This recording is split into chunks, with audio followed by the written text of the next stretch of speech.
আমি এই মুহূর্তে কথা বলছি ঢাকা প্রেস ক্লাবের সামনে থেকে।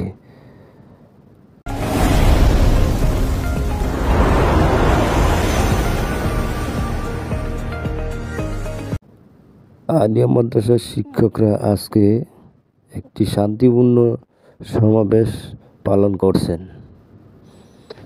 তাদের দাবি একটাই, তাদেরকে জাতীয়করণ করা হোক, তাদের এমন কর্মসূচি।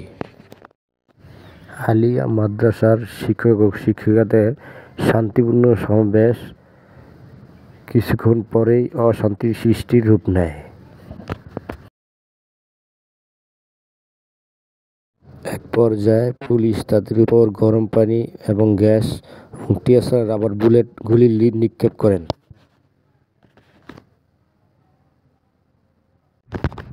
আলিয়া মাদ্রাসার শিক্ষকদের উপর কে বা কারা ককটেল বোম নিক্ষেপ করে, সেখানে তাদের শান্তিপূর্ণ সমাবেশ ছত্রভঙ্গ হয়ে যায়। আলিয়া মাদ্রাসার শিক্ষকরা জানমাল বাঁচাতে তারা এদিক ওদিক ছোটাছুটি করে।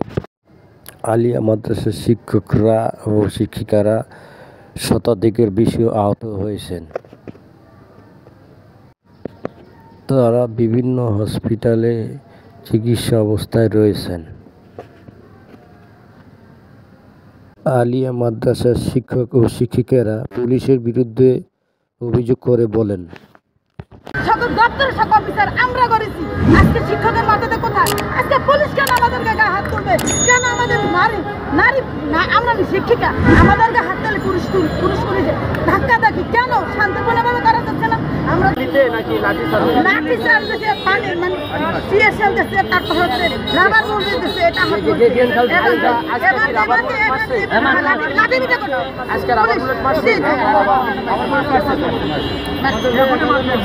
এখনো মারতে আছে।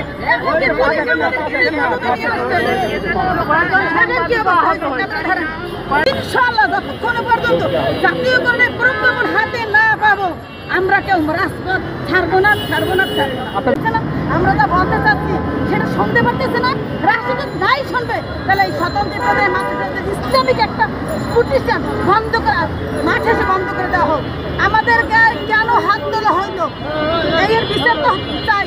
দ্বিতীয়ত আমাদের যে দাবি সকল স্বতন্ত্র মাদ্রাসাকে জাতীয়করণ করা হবে, পূর্ব ঘোষিত সেটাকে বাস্তবায়ন করতে হবে। আমাদের বাজেটের 728 কোটি টাকা, সে বাজেট থাকা সত্ত্বেও আমাদের কেন বিল বেতন করা হচ্ছে না? 1099টা প্রতিষ্ঠান বেতন পাচ্ছে, অনুদান মুক্ত পাচ্ছে, আর 10,000 অনুদানবিহীন 1099টা প্রতিষ্ঠান ভাতা পাচ্ছে। সকল দপ্তর থেকে সাইন করা হয়ে গেছে এবং মিনিস্ট্রির অডিট করার পর সব জায়গাতে দস্তখত আছে। আজকে কেন ফাইল প্রধান উপদেষ্টার কার্যালয়ে পড়ে আছে? কেন জবাব চাই। আর সে যদি দস্তখত করে দেয় তা আমরা শান্তিপূর্ণভাবে আমরা বাড়ি ফিরে দিতে পারি, পাঠদানে ফিরে দিতে পারি। আজকে কেন এটাকে রাষ্ট্রের পক্ষে কোনো ভালো জিনিস? আন্দোলন করা, মারপিট করা, পুলিশের লাগে ধাক্কাধাক্কি করা, পুলিশ সাধারণ মানুষ শিক্ষকের মারামারি করা, আজ সাধারণ মানুষের ভোগান্তির শিকার জন্য গাড়ি আটকে গেছে। সাধারণ মানুষের ভোগান্তির রাষ্ট্রে দায় নিতে হবে। আর আমাদের কোনো টিচারের যদি কোনো সমস্যা কোনো কিছু হয়, সমস্ত দায় বা ডক্টরকে নিতে হবে, রাষ্ট্রের নিতে হবে। টিচার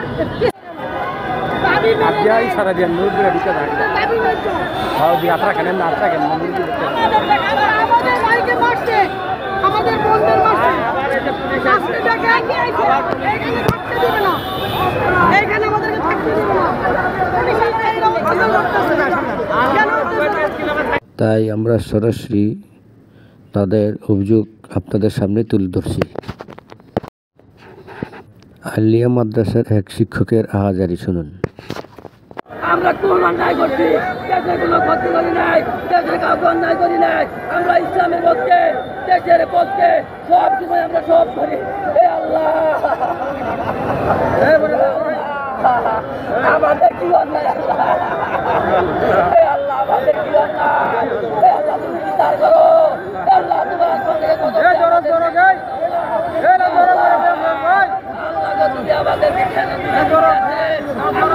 শিক্ষা দেয়, আদিতে শিক্ষা দেয়, বাংলা অঙ্ক মানুষ করার কারিগর আমাদের সন্তানেরা ঢাকা বিশ্ববিদ্যালয়ে আছে। আমার সন্তানেরা বর্তমানে দুর্নীতি দমন কমিশন, আমি শিক্ষক বেতন ছাড়া আমার কোনো বেতন নাই। এই আল্লাহ, আল্লাহ কেন দুনিয়াতে পাঠাই না? তুমি মাটির জায়গায় আমাকে ধ্বংস করে দাও, মাটির নিচে নিয়ে দাও। এই আল্লাহ, দুনিয়ার কেউ আমাদেরকে সাহায্য করবে না, তোমার সাহায্য চাই। আসলের দিন এদের বিচার করো, এদের বিচার করো। আমরা কোনো অন্যায় করি নাই, আমরা কোনো জুলুম করি নাই, আমরা কারো কষ্ট দেই নাই। আমরা সাধারণ শিক্ষক, আমরা কোরআন শিক্ষা দেই, আমরা হাদিস শিক্ষা দেই, আমরা বুনিয়াদি শিক্ষা দেই। মানুষ বললে জানাজা করি, দোয়া করি, মানুষ হইলে আমরা জানা আদান দেই, মসজিদে আদান দেই। এই কারণে আল্লাহ আমাদের উপরে দুনিয়াতে নির্যাতন। এই নাস্তিক সরকার, বিজেপি সরকার, হিন্দু মুসলমান না, ওই সুদপুর শিক্ষামন্ত্রী মুসলমান না, নাস্তিক না হয়েছি। আজকে আমাদের উপরে এই ইসলামী শিক্ষার উপরে কেন নির্যাতন, কেন কষ্ট, কেন মার? এই পুলিশ ভাইয়েরা, পুলিশের সন্তানেরা, তোমাদেরকে আমরা শিক্ষা দিচ্ছি, আদি শিক্ষা দিচ্ছি। তোমরা মারলে আমাদের মতো হুকুম লাগবে, তোমাদের জানা যায়। এই হুজুরেরা, এই পুলিশের একটা জানা করবেন না, এটা কুকুরের মতো, এটা শিয়ালের মতো, তাতে এই দুনিয়ার মতো বললে ফেরানোর মতো বলে না। আল্লাহ, তোমার কাছে আমরা পাঠ করতে পারলাম। আল্লাহ, তোমার কাছে আল্লাহ, তুমি আমাদেরকে সাহায্য করো। তোমার সাহায্য সবথেকে বড় সাহায্য। মানুষের সাহায্য চাই না, তুমি আর কোনো সরকারের সাহায্য চাই না। আল্লাহ, তাই করতেছি কেন আমরা কই যাবো? আমরা কই যাবো? আমাদের অন্যায় কি?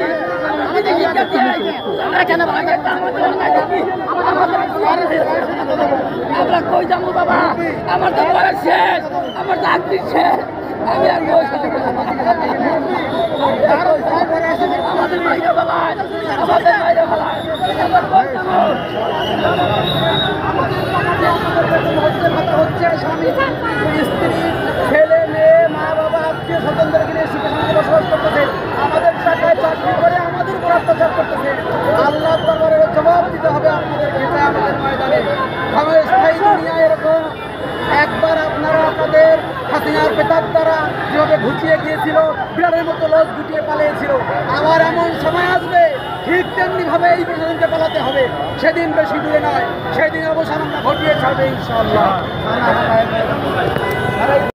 প্রেস ক্লাবের সামনে থেকে মোহাম্মদ শহীদ শেখ, কলমা নিউজ 24 টিভি, ঢাকা।